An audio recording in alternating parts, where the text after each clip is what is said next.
வணக்கம் நண்பர்களே. இன்று நாம பேச போற விஷயம் ரொம்ப சிம்பிள் மாதிரி தோன்றும். ஆனா அதுக்குள்ள ரொம்ப ஆழமான அர்த்தம் இருக்கு. சிவனுக்கு ராசி என்ன? பார்வதிக்கு நட்சத்திரம் என்ன? இந்த கேள்வி பல பேர் கேட்பாங்க. ஆனா உண்மையில இது ஒரு சாதாரண ஜோதிடம் கேள்வி இல்ல. இது ஒரு ஸ்பிரிச்சுவல் அண்டர்ஸ்டாண்டிங். பாருங்க, சிவன் ஒரு மனிதர் மாதிரி பிறந்தவர் இல்ல. அவர் ஒரு காலத்தை தாண்டிய சக்தி. அதனால் அவருக்கு நம்ம மாதிரி ராசி நட்சத்திரம் அசைன் பண்ண முடியாது. ஆனா சிம்பலிசமா பார்த்தா சிலர் சொல்வாங்க, சிவன் விருச்சிக ராசி எனர்ஜியை ரெப்ரசென்ட் பண்றார். ஏன்னா விருச்சிகம் என்ன? அது மிஸ்ட்ரி, அது டிரான்ஸ்ஃபர்மேஷன், அது டிஸ்ட்ராக்ஷனுக்கு பிறகு புதிய ஆரம்பம். அதுதான் சிவனோட நேச்சர். வாழ்க்கையில பழையதை உடைக்காம புதியது வராது. அதனாலதான் சிவன் டிஸ்ட்ரக்ஷன் காட்னு சொல்லுவாங்க. ஆனா அவர் அழிப்பது கெட்டதை மட்டும். அடுத்தது நட்சத்திரம், திருவாதிரைன்னு சொல்லுவாங்க. அது intense energy, sudden change, deep emotional power. இதெல்லாம் சிவனோட வைப். இப்போ பார்வதி பக்கம் வருவோம். பார்வதி என்ன? சக்தி, அன்பு, பொறுமை, டிவோஷன். அதனால அவரை ரிஷப ராசியோடு கனெக்ட் பண்றாங்க. ரிஷபம் என்ன? Stability, love, beauty, grounding. அது ஒரு ஸ்டெடி எனர்ஜி. அதாவது சிவன் சேஞ்ச், பார்வதி ஸ்டெபிலிட்டி. வாழ்க்கையில இந்த இரண்டும் பேலன்ஸா இருந்தாதான் நம்ம ஹாப்பியா இருப்போம். அடுத்தது ரோகிணி நட்சத்திரம்.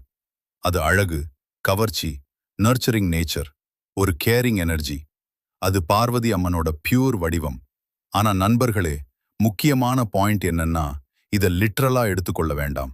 சிவன் பார்வதி இருவரும் நம்ம வாழ்க்கையில உள்ள எனர்ஜியோட ரெப்ரசன்டேஷன். நீ காமா இருந்தா அது சிவன், நீ லவ்வா இருந்தா அது பார்வதி. நீ சேஞ்ச் அக்செப்ட் பண்ணினா அது சிவன், நீ ரிலேஷன்ஷிப்ஸ் மெயின்டைன் பண்ணினா அது பார்வதி. இதை புரிஞ்சுகிட்டாதான் இந்த ராசி நட்சத்திரம் கான்செப்டுக்கு ரியல் மீனிங் கிடைக்கும். இல்லனா இது ஜஸ்ட் இன்ஃபர்மேஷனா தான் இருக்கும். அதனால நெக்ஸ்ட் டைம் யாராவது கேட்டாங்கன்னா, சிவனுக்கு என்ன ராசின்னு நீ சொல்லலாம், அவர் ராசி இல்ல, அவர்தான் காலம்னு. அதே மாதிரி பார்வதி, அவர் நட்சத்திரம் இல்ல, அவர்தான் சக்தின்னு. இதுதான் உண்மை, இதுதான் டீப் மீனிங். முதலில் முருகன் பற்றி பார்ப்போம். முருகன் என்ன? Youth energy, courage, knowledge, spiritual warrior. அதனால அவரை பலர் மேஷம் ராசியோடு கனெக்ட் பண்றாங்க. ஏன்னா மேஷம் என்ன? Fire energy, action, leadership, fearless nature. அதுதான் முருகனோட கோர் குவாலிட்டி. சூரபத்மன் போர்க்கதையை நினைச்சு பாருங்க. அவர் ஒரு வாரியர். ஆனா வெறும் போராளி இல்ல, ஞானத்தோட போராடுறவர். அதனால அவர் எனர்ஜி சமம், ஆக்ஷன் பிளஸ் விஸ்டம். அடுத்தது நட்சத்திரம். சிலர் முருகனுக்கு கிருத்திகை நட்சத்திரம் சொல்வாங்க. ஏன்னா அவர் பிறந்தது கிருத்திகை பெண்கள் மூலம் வளர்க்கப்பட்டதுன்னு புராணம் சொல்றது. அந்த நட்சத்திரம் என்ன? Fire, purification, transformation. அது முருகனோட லைஃப் மிஷன். இப்போ விநாயகர் பக்கம் வருவோம். விநாயகர் என்ன? ஆரம்பம், தடைகள் நீக்கிறவர், விஸ்டம், கவுன்னஸ். அதனால அவரை கன்னி ராசியோடு கனெக்ட் பண்றாங்க. ஏன்னா விகோ என்ன? Intelligence, analysis, perfection, planning. அதுதான் விநாயகர் எனர்ஜி. எந்த விஷயத்தையும் தொடங்கணும்னா ஃபர்ஸ்ட் அவரை நினைப்போம். ஏன்னா அவர் கிளாரிட்டி தர்றார். அடுத்தது நட்சத்திரம். சிலர் ஹஸ்தம் நட்சத்திரம் கனெக்ட் பண்றாங்க.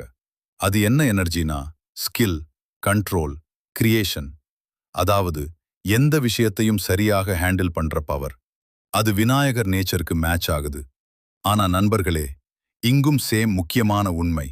இந்த ராசி நட்சத்திரம் எல்லாம் லிட்ரல் மீனிங் இல்ல. இது எனர்ஜி எக்ஸ்பிளனேஷன். நீ போல்டா டிசிஷன் எடுக்கிறேன்னா அது முருகன். நீ காமா யோசிச்சு ப்ராப்ளம் சால்வ் பண்றேன்னா அது விநாயகர். நீ ஃபியர் இல்லாமல் ஃபேஸ் பண்றேன்னா அது முருகன். நீ ஸ்மார்ட்டா ஆப்ஸ்டிகல்ஸ் ரிமூவ் பண்றேன்னா அது விநாயகர். அதனால இந்த 4 சக்திகளும், சிவன், பார்வதி, முருகன், விநாயகர், நம்ம வாழ்க்கையில 4 முக்கிய எனர்ஜி. சிவன் சமம் சேஞ்ச், பார்வதி சமம் ஸ்டெபிலிட்டி, முருகன் சமம் ஆக்ஷன், விநாயகர் சமம் கிளாரிட்டி. இந்த 4 பேலன்ஸா இருந்தா வாழ்க்கை நெக்ஸ்ட் லெவலுக்கு போகும். அதனால நெக்ஸ்ட் டைம் நீ எந்த ப்ராப்ளம் ஃபேஸ் பண்ணாலும் யாரை நினைக்கணும் என்று குழப்பப்படாத. சிச்சுவேஷனுக்கு ஏற்ற எனர்ஜியை ஆக்டிவேட் பண்ணு. கன்ஃபியூஷன்னா விநாயகர், ஃபியர்னா முருகன், இமோஷனல்னா பார்வதி, லைஃப் சேஞ்ச்னா சிவன். அப்போ நீ புரிஞ்சுக்குவே, கடவுள் வெளியில இல்ல, நம் உள்ளே இருக்கிற சக்தி.